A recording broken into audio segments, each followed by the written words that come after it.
Good morning, students. Today we will continue with the chapter number 10, that is Kabaddi Kabaddi Kabaddi. Now, Karnam Malleshwari. Karnam Malleshwari is a weightlifter. Karnam Malleshwari एक weightlifter है. She lives in Andhra Pradesh. वो आंध्र प्रदेश में रहती है. Her father is a police constable. उनके father जो हैं वो एक पुलिस कांस्टेबल हैं. Malleshwari started lifting weights when she was 12 years old. Malleswari जब 12 साल की थी तब से ही उन्होंने वेट लिफ्टिंग को शुरू किया. Now she can lift a weight of 130 kilograms. और आज भी वो 130 किलोग्राम के करीब वेट को लेकर वो लिफ्ट कर सकती है. Karnam has won 29 medals in international events. Karnam ने इंटरनेशनल इवेंट में 29 मेडल्स जीते. हर 4 sisters also practice weight lifting. और उनकी 4 बहनें उन्होंने भी वेट लिफ्टिंग की प्रैक्टिस शुरू की. Now Sarita Gaikwad. Sarita Gaikwad was born in Karadiyamba village of Dang district on 1 June 1994. Sarita Gaikwad जो है उनका जन्म कराडियाम्बा गांव में डांग डिस्ट्रिक्ट में हुआ था. Sarita Laxman Bai Gaikwad is a Gujarati sprinter. Sarita Laxman Bai Gaikwad जो है वो एक गुजराती स्प्रिंटर हैं. Her parents are busy with farming. उनके पेरेंट्स खेती बाड़ी का काम करते हैं. And she specialised in the 400 metres running race and 400 metres hurdles. तो उनकी खासियत ये है कि वो 400 मीटर रनिंग रेस और 400 मीटर हर्डल्स जो है वो करती है, वो भी बहुत ही आसानी से, लेकिन उसके लिए उन्होंने बहुत ही मेहनत की है. She won gold medal in women's 4x400 metres relay race at the 2018 Asian games. और उन्होंने 2018 में एशियन गेम्स जो है उसमें 400 मीटर की जो रिले रेस होती है उसमें उन्होंने गोल्ड मेडल जीता था. Gujarat government has selected her as a brand ambassador for Beti Bachao अभियान. आप सब लोग जानते हैं कि हमारे गुजरात में बेटी बचाओ अभियान जो है वो चल रहा है. हमारे गुजरात गवर्नमेंट ने सरिता गायकवाड़ को बेटी बचाओ अभियान का ब्रांड एम्बेसडर बनाया है. Now story of 3 sisters. Look at this photograph. Don't they look like simple grandmothers but they are different. The picture is of the 3 sisters Jwala, Leela and Heera. ये पिक्चर जो है ये 3 बहनों की हैं, ज्वाला, लीला और हीरा. They live in Mumbai. ये मुंबई में रहती हैं. All 3 of them played kabaddi and taught the game to others. ये तीनों बहनों ने जो कबड्डी गेम है उसको सीखा है और दूसरों को भी इस गेम को वो सिखाती है. ज्वाला tells when we are young, girls were not allowed to play this game.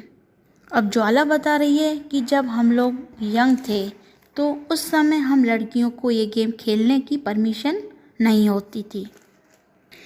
People thought that if girls played such rough games, nobody would marry them. और उसमें ऐसा कहा जाता था कि लड़कियां इस तरह की गेम खेलेंगी तो बड़े होने के बाद उनसे कोई शादी नहीं करेगा, क्योंकि कबड्डी गेम जो है वो उसको रफ माना जाता है.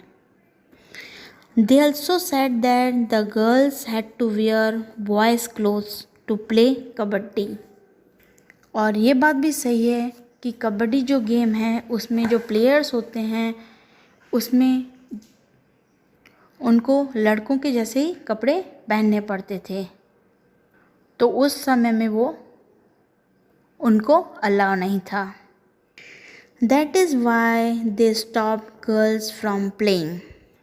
और यही एक रीज़न था कि जिसके लिए गर्ल्स को इस तरह के गेम खेलने पर पाबंदी थी. When they were young, their father died. और जब वो छोटी थी तब उनके फादर की मौत हो गई. There mother and 2 mama's brought them up. तो उनकी मम्मी और उनके 2 मामाओं ने उनको बड़ा किया है। Both uncles used to play kabaddi and kho kho. उनके मामा जो थे वो कबड्डी और खो खो खेला करते थे। They encouraged the 3 girls to play kabaddi. उनके मामा इन तीनों को कबड्डी खेलने के लिए प्रेरित करते थे। Jwala and Leela talk about their experience.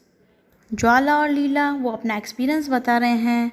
Almost 50 years ago when we started to play kabaddi, girls never got a chance to play this game. 50 साल पहले की बात है कि जब इन लोगों ने कबड्डी खेलना शुरू किया था, उस समय पे लड़कियों को इस तरह की गेम खेलने का मौका नहीं दिया जाता था। Parents did not let them play the game, but we always felt that we should play and my uncles and mother supported us. Parents हमको ऐसी गेम खेलने नहीं देते थे, लेकिन हमें ऐसा लगता था कि हमें ऐसी गेम खेलनी चाहिए। तो हमारे मामा और हमारी मम्मी ने हमें इस गेम को खेलने में सपोर्ट किया। We 3 learned the game and some other girls also joined us. और हम तीनों बहनों ने इस गेम को सीखा और भी गर्ल्स ने हमको इस गेम में ज्वाइन किया। We formed a kabaddi club which is active even today. और हम लोगों ने मिलकर एक कबड्डी क्लब बनाया जो आज भी एक्टिव चल रहा है। Remembering those days, Leela and Heera still remember those days. Leela और हीरा अपने पुराने दिनों को याद कर बता रहे थे। They tell how they won some matches which they were about to lose. और वो ये बता रहे थे कि किस तरीके से उन्होंने गेम जो हारने वाले थे और उस गेम को उन्होंने जीत लिया। Once they went to a big city to play a match. एक बार जब वो बड़ी सिटी में गए मैच को खेलने के लिए, तब लीला tells the match had to start at 6:30 in the evening. We went to see a movie. लीला ने बताया कि जो मैच है वो शाम को 6:30 को शुरू होगा, तो हम एक मूवी देखने चलें। As soon as movie started, we noticed some noise and disturbance. जैसे ही मूवी शुरू हुई तब हमने सुना बहुत सारी आवाज़ें हो रही हैं। It was created by our mama, who was looking for us in the hall with a torch. ये आवाज़ किसके द्वारा क्रिएट हो रही थी? हमारे मामा के द्वारा, जो हमें टॉर्च लेकर हमें मूवी हॉल में ढूंढने आए थे।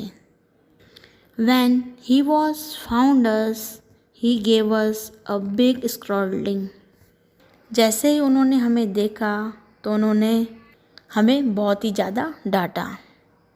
Students, here we complete our chapter number 10, that is Kabaddi Kabaddi Kabaddi. Thank you.